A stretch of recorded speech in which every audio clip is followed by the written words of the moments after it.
Indonesia lagi nggak baik-baik aja. Dan gue nggak pengen sosokan si paling makroekonomi. Gue pengen ngebahas industri yang gue jadi pelakunya dan punya pengalaman, yaitu kurang lebih dari 10 tahun. Yaitu industri TPT. Atau lebih tepatnya, industri garment. Yes, industri padat karya. So, makin banyak narasi terhadap kehancuran industri ini yang sebenarnya dari akhir tahun 90-an ke awal tahun 2000-an udah selalu dibilang industri yang sunset. Tapi 25 tahun kemudian kita masih ngomongin hal yang sama. Sampai ada raksasa tekstil di Indonesia yang akhirnya pailit. Gak mati-mati nih industri. So, buat apa kita ngomongin? Karena ada suatu tren yang terkesan emang menuju kematian. Sumbangsi industri TPT ini ke PDB 10 tahun lalu bisa lebih dari 20-30%. Dan ini tiap tahun makin menurun. Walaupun jelasnya PDB kita tetap naik karena ada industri lain seperti migas DLL, tapi ini semua akhirnya nge-trigger beberapa orang untuk bahkan kasih tahu bahwa ini yang namanya deindustrialisasi dini. Buat kalian kagak paham seberapa masif industri padat karya ini, coba gue telanjangin satu-satu ya guys. Karena gue tahu ada beberapa dari kalian pasti berasa, ya industri padat karya kalau misalkan udah gak berhasil, udah sunset, ya tinggal move on aja bro, kenapa harus diomongin? Simple. Industri padat karya tuh domino efeknya tuh sangat banyak. Lu bayangin, mayoritasnya kan penjahit kan ya. Penjahit itu pada umumnya juga ibu-ibu. Dan ngomong apa adanya, kebanyakan orang yang tidak teredukasikan pun mempunyai kesempatan yang sama di industri padat karya ini. Karena menjahit kan sesuatu hard skill. Siapapun bisa jahit. Belum kita ngomongin UMKM di sekitar operasional pabrik. Warung-warung lah, kos-kosan. Dan gak cuma sumbangsih kita punya surplus segala macam, bahkan kita itu sumbangsih ke listrik. Terutama kalau misalkan tekstil. Dan itu kenapa ini industri butuh diomongin. Karena sayang banget kalau misalkan beneran mati. Dan yang akhirnya nge-trigger gue sampai bikin video seperti ini karena seakan-akan tuh narasinya simple gitu. Oh ya udah, ini semua karena China. China impor gila-gilaan akhirnya ngebunuh semua pabrik kita. Kalau misalnya kita benar coba double klik ya, pabrik-pabrik yang kita ngomongin, pabrik-pabrik yang ada di media yang dibilang tutup ini atau pailit, orientasinya apa sih? Ekspor. Dan kalau misalnya ekspor berarti kan kita ada buyer kan di luar negeri sana, di mana pada umumnya adalah negara-negara maju seperti Amerika Serikat ataupun Eropa. Kalau misalnya kita makrokan, sebenarnya emang kondisi dunia ini emang terkesan tidak baik-baik aja, nggak cuma Indonesia. Karena kita lihat ada juga salah satu negara yang bergantung terhadap industri padat karya, contohnya seperti Bangladesh, juga mempunyai suatu dinamika tersendiri terhadap pabrik garmentnya. Banyak juga yang tutup. Jadi emang terkesan daya beli Amerika dan daya beli Eropa terkesan sekarang itu sedang mengalami penurunan. Gue juga coba cek beberapa gue punya relasi yang sedang berkecimpung di dunia sana. Memang terlihat mereka punya stok inventory kayaknya kagak habis-habis. Kayak banyak banget. Dan abis itu kita masuk lagi menusuk ke kita punya poin terhadap di Indonesia. Itu kan makro ya bro ya, kita nggak bisa kontrol. Nah kalau misalnya mikro, apa nih problemnya? Kenapa yang bikin kita punya pabrik ini sangat susah bersaing? Simple, karena semua orang bisa jahit. Alhasil yang bisa bikin kita itu menang dari kita punya kompetitor, yaitu negara-negara sebelah kita. Kita ngomongin Vietnam lah, Bangladesh, bahkan Ethiopia. Kita kalah karena harga. Dan harga sangat bergantung dengan kata ini, efisien. Jadi di dunia pabrik ini ada yang namanya lead time. Durasi antara dimulainya sebuah proses sampai proses tersebut berakhir. Simulasi seperti ini. Ada orang kasih kalian order di hari H, kalian berhasil mengirim produk tersebut di hari H plus 30. Berarti lead time-nya adalah 30 hari. Jadi contoh, output dari pabrik kemeja di Indonesia bisa sampai 100 per jam, sedangkan di Cina 200 per jam. Dari situ kita tahu berarti China lebih efisien. Jadi lead time dia pun lebih pendek. Dan belum kita ngomongin letak geografis China dan Indonesia. Kalau misalnya lu bayar dari Amerika, simple aja. Lu prefer taruh di China atau di Indonesia kalau misalkan semuanya sama. Terlepas dari kondisi geopolitik, jelasnya dia lebih prefer dong taruh di China dibandingkan di Indonesia. Kalau misalnya semua sama lu guys, harga dan lead time juga sama. Karena lebih dekat. Mungkin kalian di sini ada yang masih belum nyampe, kayak bingung kenapa orang-orang ini butuh cepet-cepet. Emang bedanya 40 hari sama 30 hari? Kenapa bro? Gue perkenalkan dengan yang namanya fast fashion. Dimana dipopulerkan oleh perusahaan ini, Inditex, dengan brand-brand yang namanya Zara. Baru aja ada di catwalk, 1 bulan kemudian udah ada di toko. Ya buat orang-orang yang ingin memperlihatkan status sosialnya dengan baju yang ganti-ganti terus, yang stylish, pasti sangat menarik. Belum didukung dengan perkembangan teknologi yang bikin kita tambah impulsif lagi, yaitu media sosial. Dan sekarang pun udah ada brand baru yang namanya Shein, di mana diklaim bisa lebih cepat dibandingkan Zara karena Shein tidak butuh toko via online. Jadi lead time yang menuju barang tersebut jadi ready to sell, siap untuk dijual, semakin pendek lagi. Dan itu kenapa buyer-buyer di dunia barat ini peduli banget dengan kata-kata lead time. Jelasnya dengan kita punya kondisi geografis, kalau ngomongin lead time, ngomongin logistik aja, kita jelasnya pasti lebih lama, itu jadi jelas. Nah, berikutnya apa nih yang bisa kita tanda kutip bersaing, yaitu harga kan ya. Dan sangat unik di industri ini, pada umumnya orang-orang kalau misalnya tiap tahun harga makin naik kan ya. Tapi di industri ini mempunyai ekspektasi, orang-orang sana mempunyai ekspektasi kalau misalkan tiap tahun harganya itu makin turun. Kenapa? Karena mereka berasa semakin lama harusnya semakin efisien. Semakin efisien artinya ada penurunan cost dong. Modal untuk bikin baju kagak bisa semahal itu doang. Karena ngomong simpelnya, gue udah kasih lu order nih 100 piece. Kalau misalnya gue kasih 10.000 piece, harusnya makin efisien dong, makin murah dong, makin bulk order. Dan kalau misalnya kita coba telanjangin komponen-komponen bikin baju, contohnya kita ambil kemeja, ada fabric, yaitu kainnya, ada CMT atau bahasa umumnya jasa jahit, ada aksesoris. Harga yang boleh naik ya fabric, karena kan ada hubungan dengan harga komoditas seperti kapas. Tapi kalau jasa jahit, no, lu harus turun. Dan kita tahu kalau ngomongin jasa jahit, komponen terbesar adalah gaji. Dimana sebenarnya kan gaji kita kan selalu naik, tapi di expect kita punya jasa jahit semakin turun.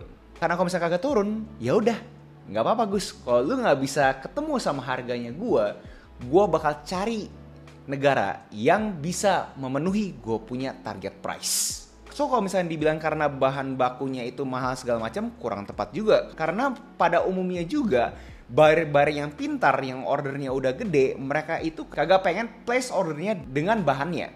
Mereka pengen kita cuma jasa jahitnya tok. Karena mereka jadinya punya buying power, punya leverage untuk ngomongin ke supplier fabriknya untuk kasih tahu, oh gue bakal bulk order sekian banyak gitu. Jadi kita kagak bisa main nih di bahan bakunya. Dan di negara kita pun juga ada suatu kebijakan yang ngebantu kita. Namanya adalah KIT, Kebutuhan Impor Tujuan Ekspor, atau bahkan KB, Kawasan Berikat, untuk membantu harga raw material yang sudah dinominasikan oleh buyer luar negeri, kebanyakan brand Amerika Serikat, untuk ambil dari China. So kita asumsi aja harga fabriknya sama. Jadi satu-satunya komponen yang bisa kita tanda kutip bermain adalah jasa jahit tersebut. Tapi mungkin kalian bingung, kenapa orang-orang itu masih bisa place order di China bro? Dimana gue lihat-lihat kan UMR China itu jauh lebih tinggi dibandingkan kita. Kenapa orang-orang place ordernya masih ke China? Dan lu bilang lebih efisien, apa tuh definisi efisien? Ada gak suatu indikator yang bisa bener-bener secara objektif ngomongin ini lebih efisien? Kagak cuma narasi-narasi efisien. Ada, namanya adalah standard minute value. Seberapa lama satu proses itu selesai? Contoh jahit manset berapa detik? Contoh jahit plaket berapa detik? Setiap prosesnya jauh lebih efisien dibandingkan Indonesia. Karena SMV inilah akhirnya jasa jahit kita lebih mahal dibandingkan China. Kalian bayangin nih, kalian tuh Amerika kan ya. Ngelihat di sini SMV-nya itu lebih tinggi, jadi lebih efisien dan logistiknya lebih cepat lagi, yaitu China. Di sini logistiknya udah lama, terus SMV-nya rendah. Alhasil jadinya lebih mahal. Kalian pilih mana? Secara kapitalis jelasnya pilih China. Emang kenapa harus bergantung sama Amerika bro? Gue kagak ngerti. Simple. Amerika Serikat berdasarkan data BPS aja tuh udah lebih dari 50% dari total volume ekspor pakaian jadi kita. Ya kalau misalnya kita kagak mau terima orderan dari Amerika, kalian bayangin ada sekian banyak hole, sekian banyak lubang yang industri dalam negeri kita harus coba makan. Dimana ngomong apa adanya, apakah kita mempunyai daya spending sebegitu banyak ke pakaian jadi? Pertanyaan. Kalau misalkan kita beneran ngomongin babai ke Amerika, ya berarti volume ekspor kita juga turun. Apakah sebenarnya kita bisa gandeng aja perusahaan-perusahaan asing yang mau investasi ke Indonesia? Mungkin aja. Karena kalau misalnya kita simulasi di bagian sana, contoh kita ngomongin China aja, pasti mereka kan lagi benar-benar ketar-ketir kan, UMR naik terus tapi harga dipaksa turun terus. Jadi mendingan mereka ekspansi ke negara-negara yang butuh mereka punya kemampuan untuk bisa jahit lebih efisien lagi, tapi UMR-nya rendah. Contohnya apa? Ya Indonesia ataupun Ethiopia. Tapi sentimen negara Indonesia di mata-mata mereka terkesan agak negatif. Contohnya saat gue mempunyai kesempatan bertemu sama calon-calon investor ini, pada umumnya ngomongnya simple. Seberapa banyak hari liburnya lu? dimana kita tergolong banyak juga. Dan abis itu seberapa banyak istirahat yang ada di negara lu, dimana pada umumnya istirahatnya juga ada berhubungan dengan kita punya agama. Dan yang mereka peduli banget yaitu apakah ada serikat buruh. Dan ngomongin serikat buruh ini pun bisa dikait-kaitkan dengan kenapa Elon Musk itu akhirnya kagak jadi investasi ke Indonesia. Elon Musk pun on the record bilang dia kagak mau ada yang namanya union di dalam dia punya business unit. Dimana kalau misalkan di Indonesia serikat buruh itu bisa dibilang sesuatu keharusan. Dan yang paling kasar, apakah ada pungli? So, balik ke pertanyaan terbesar, apakah industri tekstil dan garment ini industri sunset? Kalau kita berkaca terhadap apa yang terjadi di global, Bangladesh yang terkesan politik lagi hancur aja bisa bertumbuh 5%, dan Vietnam dan India bisa lebih dari 10%. Jadi kalau dibilang sunset terkesan juga kagak ya. Dimana keadaan udah separah ini aja masih ada aja orang yang butuh baju. Namanya juga kebutuhan primer. Jadi pertanyaan lebih tepatnya, apakah pemerintah Indonesia mau membantu industri ini? Dan jika iya, apa solusinya? Kalau kita hidup di dunia ideal, impor bahan di industri garment ada treatment khusus. Gue tahu udah ada kita, tapi mungkin bisa dieksplor lebih banyak lagi terhadap gimana caranya bikin SDM anak-anak muda yang pengen berkecimpung di industri yang sunset ini. Kalau misalkan stay as is, kagak ada perubahan sama sekali, gue rasa kita punya SDM yang benar-benar cemerlang ini kagak mungkin mau nyentuh industri ini. Karena lu bayangin aja harus joget sama A, B, C, D, F, G, ngapain gue di industri ini? Mendingan gue trading saham aja. Contohnya apa ya, menurut gue mungkin pendapatan dari industri padat karya bisa diringankan lebih lagi teksnya. Nah begitu SDM pintarnya udah mau masuk ke industri ini, menurut gue juga ada suatu wadah training yang disubsidi pemerintah untuk orang-orang itu bisa langsung latihan jahit udah kapanpun gitu aja. Terlepas mereka punya edukasi. Fungsinya apa? Untuk ngeharapin kita punya kualitas dengan negara-negara sana itu beneran bisa sama. Gue tahu banyak banget yang benci ngomongin gue bahwa kualitas kita di bawah China. Gue ngerti guys. Gue kagak ngomongin kualitas itu dalam konteks baju A sama baju B yang dibuat sama kita, baju A dibuat China, itu kualitasnya sama. Bukan itu maksudnya gue. Maksud gue kualitasnya sama adalah saat lu bisa bikin 1 juta piece baju A, mereka punya reject rate itu contoh 0,1%. Nah kita bikin 1 juta piece juga sama, kita itu bisa sama reject rate-nya cuma 0,1%. Itu poin gue terhadap kualitas. Dan jelasnya kita punya efisien terhadap kita punya SMV. Semakin cepat juga kita memproses 1 juta piece tersebut. Di video sebelumnya banyak ngomongin gue bukan orang lapangan, tapi percaya sama gue guys, gue pas melakukan studi banding ke China, itu benar-benar berasa banget bunyi mesinnya kayak nggak berhenti-berhenti gitu. Sedangkan kalau misalnya kemarin ini, di tahun ini, gue ke pabrik garment di Indonesia, seriusan guys, lu coba denger sendiri aja.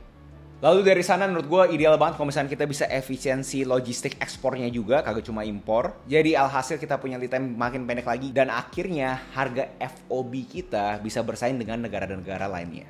So itu adalah idealnya, jelasnya kita kagak hidup di dunia ideal. Di akhir video gue cuma bisa berharap, gue cuma bisa memberikan support gue kepada semua para pelaku industri padat karya ini. Menurut gue emang industri ini adalah industri yang benar-benar sangat susah banget. Dan lu pada yang masih melakukan ini semua, menurut gue ada aksi sosialnya juga. So di dalam kesempatan ini gue mau terima kasih juga ke kalian semua yang pernah berkecimpung di industri padat karya ini dan sedang menjadi pelaku di industri padat karya ini. Semangat guys, gue tahu ini susah, gue tahu rasanya, lu udah harus ngemis ke buyer lah, terus lu ke dalam negeri, lu harus koordinasi dengan sekian banyak instansi, lu harus mikirin lu punya overhead yang puluhan miliar. Gue tahu guys, itu stresnya pasti ekstrim. So gue berharap banget video ini bisa ngebantu memberikan suatu exposure ke beberapa orang yang alhasil bisa melakukan suatu aksi kecil yang nge-trigger ini semua dan terjadi suatu eskalasi terhadap peraturan yang bisa membantu meringankan kita semua. Dan buat kalian semua yang para pelaku juga, silahkan gue membuka kolom komentar untuk kita berdiskusi dan kita berinovasi dan kita ngelempar ide-ide yang menarik yang bisa ngebuat industri ini beneran jadi industri yang bener-bener sunrise lagi. Itu aja video hari ini. Next video saya apa yang menarik untuk gue bawakan. Jangan lupa like, comment, subscribe, nyalain notifnya, share ke teman kalian, and I'll see you in next video. Salam kreatif.